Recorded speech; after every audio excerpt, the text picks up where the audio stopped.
Don't forget to like, comment, share, and subscribe. Like this video to show your support. Leave a comment below. We'd love to hear your thoughts or questions. Share this video with friends who might enjoy it. And don't forget to subscribe and turn on notifications so you never miss an update. Your support means everything to us. Thank you. इयम् आकाशवाणी सम्प्रति वार्ताः श्रूयन्ताम् प्रवाचकः ललितमोहनः तिवारी।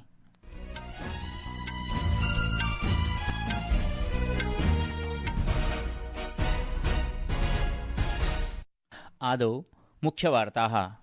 प्रधानमन्त्री नरेन्द्र मोदी अवदत् यत् भारत शासनं राष्ट्रस्य अमूल्यरिक्थानां संरक्षणार्थं निरन्तरं प्रयतते। सद्य एव नीदरलैण्ड देशस्य यात्रावधौ चोलकालीन ताम्रपट्टिकानां भारताय प्रत्यर्पणमपि प्रधानमन्त्रिणा उल्लेखितम्।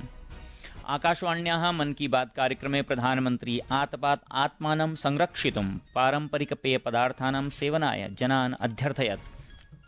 सीबीएसई इति केन्द्रीय माध्यमिक शिक्षा परिषदा ऑन मार्क पोर्टल इति वेब फलकस्य सेवाप्रदातुः सूक्ष्मं निरीक्षणं विधीयते। बैडमिण्टन क्रीडायां सिंगापुर ओपन टूर्नामेंट इति स्पर्धायां भारतस्य सात्विक साईराज रंकी रेड्डी चिराग शेट्टी इत्यनयोः युगलेन निर्णायकचक्रे विजयोऽधिगतः। अपि च आईपीएल क्रिकेट क्रीडायां गुजरात टाइटन्स दलम् अद्य अहमदाबादस्य नरेन्द्र मोदी क्रीडाङ्गणे निर्णायक स्पर्धायां रॉयल चैलेंजर्स बेंगलुरु दलेन सह स्पर्धयिष्यते। अथ वार्ताः विस्तरेण। प्रधानमन्त्री श्री नरेन्द्र मोदी सद्य सम्पन्नायाः नीदरलैण्ड देशस्य यात्रायाः उल्लेखं कृत्वा अवदत् यत् तत्रत्यया शासनसंस्थया चोलकालीनाः ताम्रपट्टिकाः भारतदेशाय प्रत्यर्पिताः। आकाशवाण्याः मन की बात कार्यक्रमे श्रीमोदी अवोचत् यत् एतेन विश्वव्यापिनः तमिलसमुदायस्य मध्ये विशेषः उत्साहः वर्तते। सः अवदत् यत् एताः पट्टिकाः चोलसाम्राज्यस्य सामुद्रिकशक्तिं दक्षिणपूर्व एशियादेशैः सह तेषां सम्बन्धान् च प्रदर्शयन्ति। प्रधानमन्त्री अवदत् यत् भारत प्रशासनं राष्ट्रस्य अमूल्यरिक्थानां संरक्षणार्थं निरन्तरं प्रयतते। सः प्रोक्तवान् यत् ज्ञान भारतम् अभियानेन छत्तीसगढ़ राज्यस्य मल्हार क्षेत्रे षष्ठ-सप्तमयोः शताब्द्योः पाण्डुवंशस्य महर्षेः बलार्जुनस्य सम्बद्धाः दुर्लभाः तिस्रः ताम्रपट्टिका अपि प्राप्ताः। ज्ञान भारतम अभियान के तहत छत्तीसगढ़ के मल्हार में भी एक महत्वपूर्ण खोज हुई है। यहाँ 3 दुर्लभ ताम्र पट्टिकाएं मिली हैं। विशेषज्ञ मानते हैं कि इंस्क्रिप्शंस 6ठी-7वीं सदी के हैं। ये ताम्र पट्टिकाएं प्राचीन ब्राह्मी लिपि और पाली भाषा में लिखी गई हैं। इनसे उस समय की शासन व्यवस्था, धर्म और संस्कृति के बारे में महत्वपूर्ण जानकारी मिलती है। प्रधानमन्त्रिणा श्री नरेन्द्र मोदिना देशवासिनः वर्तमाने भीषण ग्रीष्म ऋतौ अत्यधिकं सावधानतां धारयितुं प्रशासनेन प्रदत्तानां निर्देशानां पालनं च कर्तुं प्रार्थिताः। आकाशवाण्याः मन की बात कार्यक्रमे सः जनान् पर्याप्त मात्रायां जलपानं कर्तुं तथा सूर्यतापात् रक्षणोपायान् स्वीकृत्य एव गृहात् बहिर्गन्तुं परामर्शम् अददत्। इस समय देश के ज्यादातर हिस्सों में बहुत गर्मी पड़ रही है। तेज धूप, गर्म हवाएं, ऐसे मौसम में अपना ध्यान रखना बहुत जरूरी है। पानी पीते रहिए। धूप में अगर निकलना ही पड़े तो थोड़ा संभल कर निकले। इस दिशा में सरकार की भिन्न डिपार्टमेंट्स ने जो गाइडलाइंस जारी की है वो भी भूलिएगा नहीं। प्रधानमंत्री अवदत् यत् ग्रीष्मतापात् रक्षणं प्राप्तुम् आमपन्नं, तक्रं, सत्तुपेयं, बेलपन्नं, पानकं, नीर्मोर्, सोलकड़ी चेत्यादीनां सेवनं हितकरमस्ति। सः उक्तवान् यत् एते पेयपदार्थाः एक भारत श्रेष्ठ भारत इति भावनां प्रदर्शयन्ति तथा तेषु पूर्वजानाम् अनुभवः निहितः अस्ति। हमारे यहाँ गर्मी से लड़ने का तरीका भारत के अलग अलग क्षेत्रों की परंपरा का हिस्सा है और इसमें एक भारत श्रेष्ठ भारत की भावना की झलक भी मिलती है। और एक बात जरूर ध्यान रखिएगा, इनमें से ज्यादातर चीजें हमारी अपनी रसोई से निकली है। आप भी गर्मी के दौरान देसी पेयजलों का खूब आनंद लीजिए।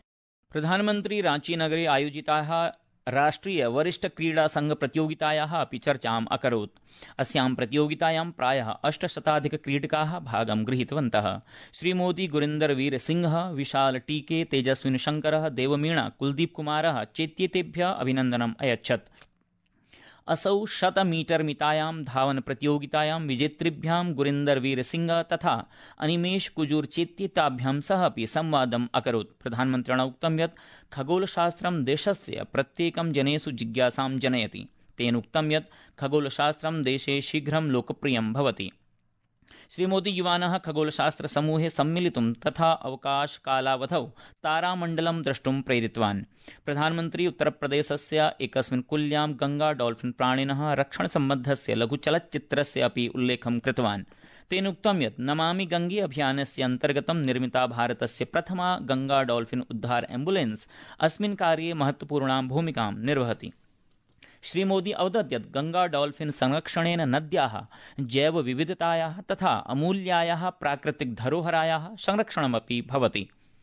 ये डॉल्फिन रेस्क्यू एम्बुलेंस बहुत खास है। इसे एक चलते फिरते अस्पताल की तरह तैयार किया गया है। इसमें डॉल्फिन को सुरक्षित रखने की व्यवस्था है, ऑक्सीजन की सुविधा है, विशेष स्ट्रेचर है, बचाव के उपकरण है।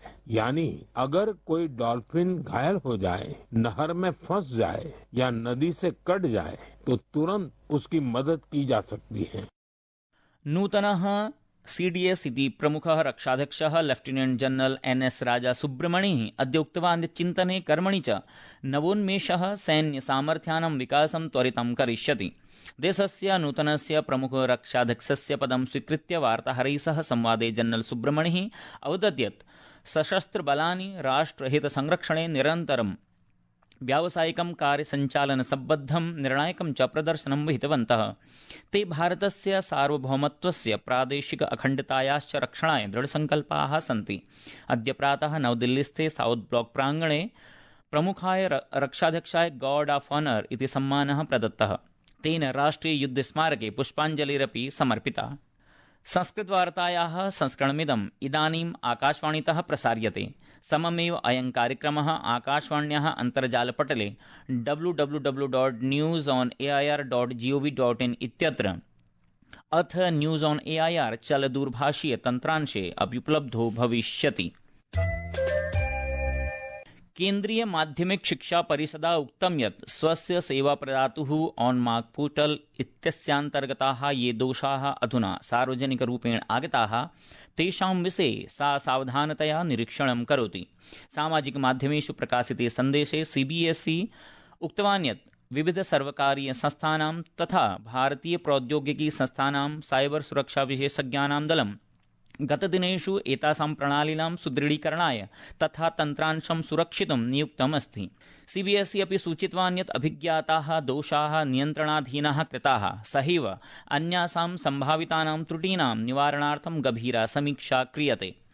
एडमिरल कृष्ण स्वामीनाथन अद्य नौसेनायाः 27तमेन प्रमुखत्वेन पदभारं स्वीकृतवान्। असौ एडमिरल दिनेश त्रिपाठी इत्यस्य उत्तराधिकारी अभवत्। एडमिरल स्वामीनाथेन उक्तं यत् नौसेना समाह्वानपूर्णे जटिले अनिश्चिते च वातावरणे सक्रियरूपेण कार्यं कर्तुं प्रवृत्ता अस्ति। स अवदत् यत् नौसेनायाः आधुनिकीकरणं क्रियते येन उच्चतमस्तरस्य युद्धक्षमता सुसज्जिता भविष्यति। अस्मिन् अवसरे निवर्तमानः नौसेना प्रमुखः एडमिरल दिनेश त्रिपाठी देशस्य नौसेनायाः नेतृत्वं गौरवपूर्णम् अभवत् इति अवदत्। सः प्रोक्तवान् यत् पश्चिमेशियायाः वर्तमानस्थितेः मध्ये भारतीय नौसेनायाः प्रतिबद्धता व्यावसायिकता च अक्षुण्णा एव स्तः।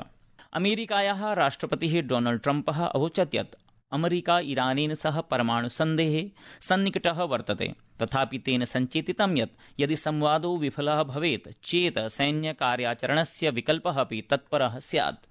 श्रीमता ट्रम्पेण उक्तं यत् ईरानाय कदापि परमाण्वस्त्रनिर्माणानुमतिः नैव प्रदास्यते। तेनाश्वासितं यत् सन्धिः जाते सति होर्मुज जलडमरू मध्ये इत्येतत् शीघ्रम् उद्घाटयिष्यते।